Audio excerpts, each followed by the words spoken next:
My name is Sergei Klimov. I work for Snowball Studios. We're one of the co-producers behind the new war game Achtung Panzer. Achtung Panzer is a war game unlike any other war game before that was made about tank battles.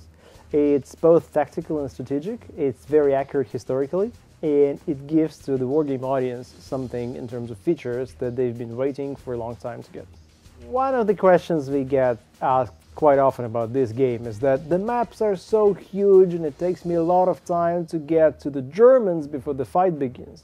But the thing is, this is really a part of the actual gameplay. You have to plan, you have to think ahead, and if you decide to make ambush in a particular spot and you bring your troops there, it's not the sort of arcade-ish mode where you can quickly relocate, but you have to bear the consequences of your decision. So in being very realistic in terms of landscape and weather conditions and lightning effects, if you're fighting in the nighttime, you have poor lighting, you don't know where the Germans are, and you have to think, plan, and execute. If you fail, okay, you can restart again, but it's not arcade-ish.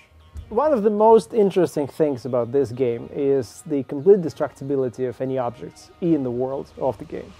If you have a village where you fight the Germans, and you fight in such a way that you destroy half the buildings, then you bear the consequences in the following missions, because if you try to hide your snipers there in the, let's say, 5 missions later, or, I don't know, 2 missions later, the houses are gone. All the destructions are realistic. If you blow up a tank, you're going to see this blown up tank in the very exact spot in the next mission, and in the next mission, and in the next mission.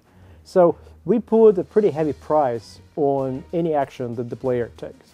It could be difficult, it could be challenging for the newbies, for people who come from World of Warcraft and they want a quick tank action, but this is not the game for teenagers, it's a game for connoisseurs of the war game genre, and we want to give them a tool that allows them to enjoy the genre they love in a very unique way. We model the reality. The team that developed the game before did the simulation, tank simulation software for creating an army. So these are the people who do things very correctly, accurately, and specifically to how it works in the real life.